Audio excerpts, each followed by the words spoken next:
Mga kababayan nating seniors, kung kayo ay 60 o 65 pataas at umaasa sa inyong SS pensyon, makinig kayo ng mabuti dahil meron akong balitang kailangan ninyong malaman ngayong Nobyembre 2025. Lumabas na ang opisyal na schedule ng inyong pension payout at meron akong magandang balita tungkol sa second tranche na matagal nang hinihintay ng maraming pensyono. Alam ko na naghihintay kayo buwan-buwan sa inyong sweldo mula sa SSS at alam ko rin na maraming tanong ang tumatakbo sa inyong isipan.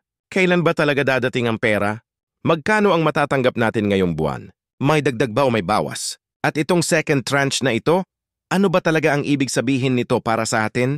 Ito ang mga tanong na sasagutin natin ngayong araw na ito. Kaya manatili kayo dito sa akin. Hindi ko kayo bibiguin dahil gusto kong masiguro na bawat piso na pinaghirapan ninyo ay natatanggap ninyo ng tama at sa tamang oras. Marami akong naririnig na kwento mula sa iba nating kababayan na nalilito sa proseso. May nakakalimutan sa mga dokumento o hindi alam kung saan magtanong kapag may problema. Kaya nandito ako ngayon para magbahagi ng mga detalye na makakatulong sa inyo mula sa eksaktong petsa ng payout hanggang sa mga tips kung paano makakuha ng inyong pera nang walang aberya. Una sa lahat, pag-usapan natin ang opisyal na schedule ng SSS Pensyon para sa Nobyembre 2025. Ayon sa pinakabagong anunsyo ng Social Security System, ang mga pensyon ay makakatanggap ng kanilang monthly pension simula ng ika-1 ng Nobyembre, Lunes hanggang sa ika-30 ng buwang ito. Ang petsa ng payout ay nakadepende sa huling numero ng inyong SSS number. Halimbawa, kung ang huling numero ng inyong SSS number ay 1 o 2, ang inyong payout ay nakatakda sa ika hanggang ika-1 ng Nobyembre. Kung ang huling numero naman ay 3 o 4, ang payout ay ika-13 hanggang ika-15. Ganito ang pattern na sinusunod ng SSS para sa bawat grupo at ito ay ginagawa nila upang hindi masyadong mabigat ang daloy ng tao sa mga bayad, centers at para mas maayos ang sistema. Kaya kung hindi pa kayo nakakatanggap ng SMS or notifikasyon, huwag mag-alala dahil maaaring nasa bandang gitna o dulo pa ang inyong schedule. Ang importante ay alam ninyo kung kailan kayo dapat mag-expect ng inyong pensyon. Para hindi kayo mag-aksaya ng oras sa pagpunta sa bangko or sa SSS office nang walang nakahanda. Ngayon pag-usapan natin ang second tranche dahil ito ang tunay na magandang balita na maraming pensyado ang naghihintay. Noong nakaraang taon, nag-anunsyo ang gobyerno na magkakaroon ng increase sa SSS pension sa dalawang yugto o tranches. Ang unang tranche ay naibigay na noong simula ng 2024 at marami sa inyo ay nakita na ang dagdag na halaga sa inyong monthly pension. Pero ang second tranche, ito ang mas malaki at mas mahalaga dahil ito ay magdadagdag ng substantial amount sa inyong kita bawat buwan. Ayon sa mga ulat, ang second tranche ay magdadagdag ng halos POP 500 hanggang up 1,000 sa bawat pensyado depende sa inyong pension bracket. Kung ang inyong basic pension ay nasa pa 5,000, maaari kayong makatanggap ng dagdag na 500, kaya ang total ninyo ngayong Nobyembre ay aabot na sa para 5,500. Kung mas mataas ang inyong pensyon, halimbawa apa 8,000, ang dagdag ay maaaring umabot sa may 800 hanggang papa 1,000. Lingto. Pamalaking tulong lalo na sa panahong ito na ang presyo ng bilihin ay tumataas at ang bawat piso ay napakahalaga para sa pangaraw-araw na gastusin. Pero alam ninyo ba na meron ding mga kondisyon at mga bagay na kailangan ninyong intindihin tungkol sa second tranche na ito? Hindi lahat ng pensyonado ay makakakuha ng parehong halaga ng increase. Ang SS ay gumagamit ng formula base sa inyong average monthly salary credit noong kayo ay nagtatrabaho pa at base rin sa bilang ng tao na nag-contribute kayo.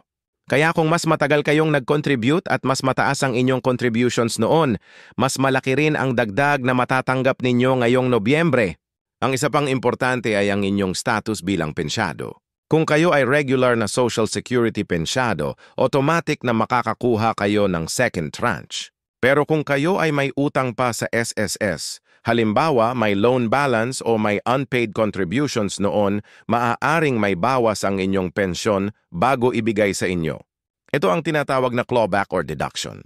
At marami ang nagugulat kapag nakita nila na ang inaasahan nilang halaga ay kulang pala ng po. Kaya ang payo ko sa inyo bago pa kayo mag-expect ng exact amount, Tingnan muna ninyo kung meron kayong outstanding balance sa SSS. Pwede ninyong i-check ito sa My SS Portal online o pwede kayong pumunta sa pinakamalapit na SSS branch para magtanong sa staff. Pag-usapan din natin ang tax implications dahil ito ay isang aspeto na madalas na nakakalimutan ng maraming pensyado. Sa kasalukuyan, ang SSS pension ay exempt sa income tax. Ibig sabihin, hindi kayo kinakaltasan ng buwis sa inyong pensyon. Ito ay batas na ipinatupad para protektahan ang mga seniors at para masiguro na ang buo ninyong pensyon ay mapupunta talaga sa inyo. Kaya kahit na tumaas ang inyong pension dahil sa second tranche, hindi pa rin kayo kailangan mag-alala sa tax deductions. Ang buong halaga ng inyong pensyon ay para sa inyo at walang portion na napupunta sa BIR.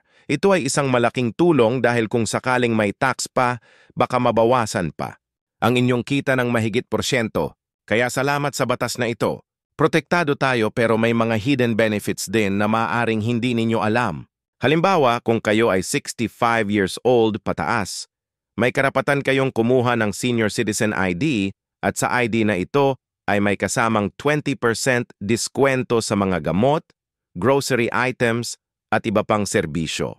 Bukod dito, ang SSS ay nag-aalok din ng sickness benefit at disability benefit para sa mga pensyado na may medical condition.